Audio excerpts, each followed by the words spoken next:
by Juan Flores Luis Arias. 189 KOs is ready to spoil former middleweight champion Danny "Miracle Man" Jacobs' coming out party next month on HBO Boxing on November 11th in their fight at the Nassau Coliseum, in Uniondale, New York.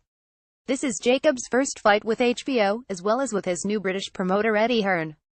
Jacobs' 329 KOs is talking about him becoming a star with HBO, and unifying the middleweight division by beating Gennady Golovkin and the winner of the Billy Joe Saunders vs. David Lemieux fight. Hearn believes Jacobs to be the best fighter in the 160-pound division, despite the fact that he just lost his last fight against Golovkin last March. Hearn doesn't acknowledge that as a defeat for Jacobs, seeing it as a win for him. Hearn isn't a judge though, so Jacobs still has a defeat on his record from that fight. Arias can knock the gleam out of Eddie Hearn's eyes by destroying Jacobs on November 11th.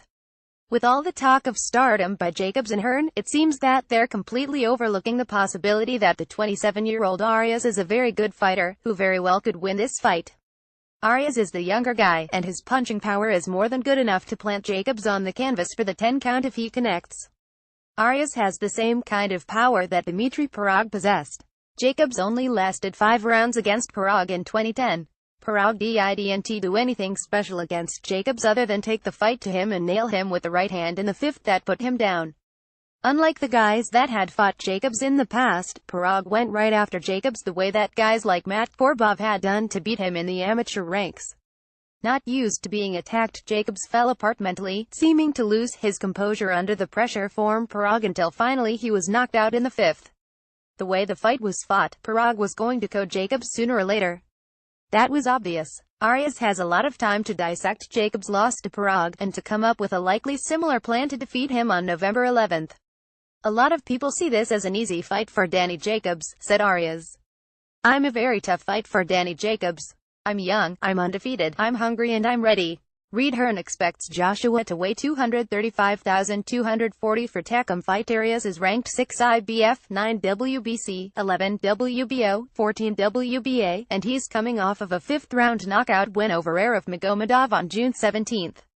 For the boxing fans that saw that fight, they witnessed a truly talented fighter in Arias, who has more than enough ability to beat Jacobs and destroy his dream of becoming a star for HBO. Jacobs has been so busy celebrating his recent signing with HBO and promoter Eddie Hearn that he seems to be overlooking the reality that he's facing a guy that can give him just as many problems as Golovkin did. I would say that Arias is an even more difficult fight for Jacobs than Golovkin, because he's more daring, and willing to shoot for the knockout. Golovkin played it safe against Jacobs, choosing to box him on the outside and focusing on just letting the fight go the full 12 rounds. Golovkin made up his mind before the Jacobs fight that he needed a decision fight, and he made sure that he stuck to that plan. Arias is different. He's going into the fight with the intent of knocking Jacobs out. Arias obviously knows that if the fight goes the full 12 rounds, he could wind up losing due to Jacobs being the aside guy in this contest. Jacobs is the HBO fighter now, and Arias will be at a disadvantage for sure if the fight goes to a decision. I've always envisioned me being an HBO star, said Jacobs. I just think it's the perfect match, the perfect time. Jacobs has lost his perspective and thinking he's got it made now that he's with HBO and Hearn. Jacobs thinks he deserved the win over Golovkin, and that belief could get him in trouble. When a fighter starts thinking that he's arrived and got it made, it potentially is a bad thing, especially if that fighter has a weak chin like Jacobs. HBO and Hearn think they've got a star, but Arias could bring them down to earth by shattering their vision. Jacobs is still the same guy that Pirog beat. He's just been matched carefully since that fight. Jacobs' toughest fights since Pirog have come against Golovkin and Peter Quillin.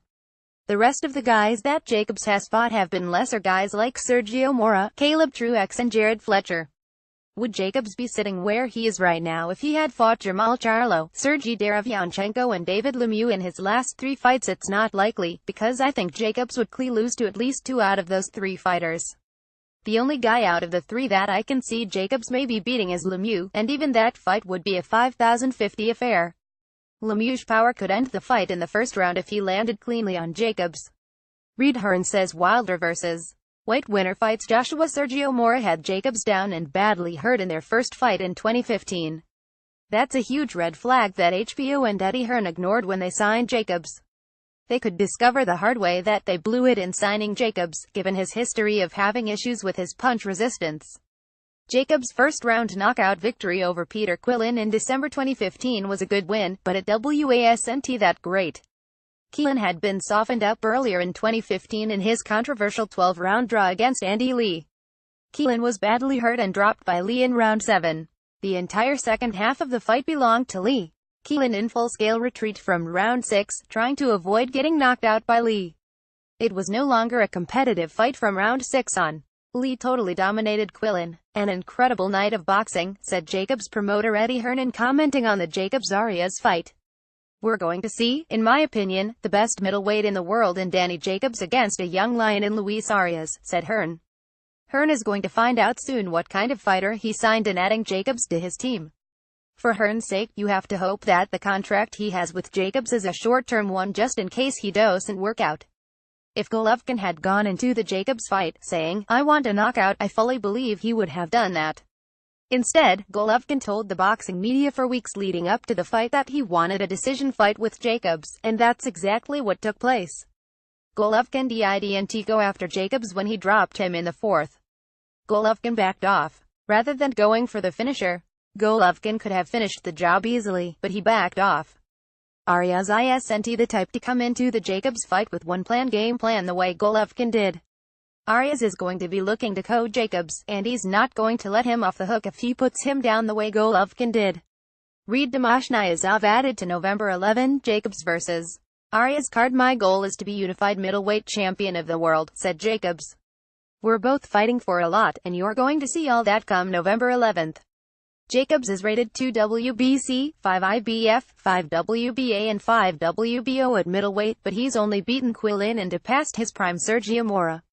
Those are Jacobs' best wins in his 10-year pro career. Quillin fought like he had no sense against Jacobs. He came out slugging with both hands instead of boxing him. The way to beat Jacobs is to attack him in the manner that we saw from Parag by attacking him with single power shots. Quillin thought he could attack Jacobs with combinations, and he paid for it by getting clipped with a big right hand. The rest was history. Once Quillin was hurt, Jacobs unloaded on him with a flurry of shots until the referee was forced to step in and stop the fight. I think it'll be a real good fight, said HBO unofficial ringside scorer Harold Lederman about the Jacobs vs. Arias fight. It should be very exciting. Harold Lederman seems to have a better view of the Jacobs-Arias fight than Hearn and Jacobs do. Lederman realizes this is a fight that could go either way. Lederman obviously has seen Arias fight, and he knows this guy has got the goods to beat Jacobs in style. You better take advantage of it, bro, said Jacobs to Arias. You're going to have to. In the co-feature bout, heavyweight contender Yarrell Big Baby Miller 1901, 17 KOs puts his unbeaten record on the line against Mariusz Wach 332, 17 KOs in a 10-round fight. This matchup should tell the boxing public how good Miller is because the 67 Wach can punch and he has a good chin. However, the fans won't really know how good Miller is until he gets inside the ring with the likes of Anthony Joshua, Deontay Wilder and Joseph Parker. Also on the Jacobs vs. Arias card are the following fights: Conor Benn 90, 7 KOs vs. TBA Damashnyazov 1203, 5 KOs vs. TBA Cletus Seldon 200, 16 KOs vs. Roberto Ortiz 3512, 26 KOs.